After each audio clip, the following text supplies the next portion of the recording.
করে ফেলা হয়। কত প্রসেস, তারপরে গিয়ে মধুগুলো প্রস্তুত হয়। দেখুন এখন একটা মৌমাছি জ্যান্ত আছে। আমি অবশ্য এর এর আল খাওয়ার আমার খুব একটা ইচ্ছে নেই, তবু একে বাঁচানোর, ছেড়ে দিলে হয়তো বেঁচে যাবে।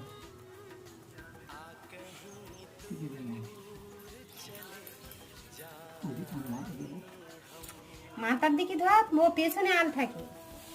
এই যে দেখি বেঁচে যাবে হয়তো। দেখুন একবার ওর কায়দা, তার মধ্যে হাত দিস না, হাত দিস না।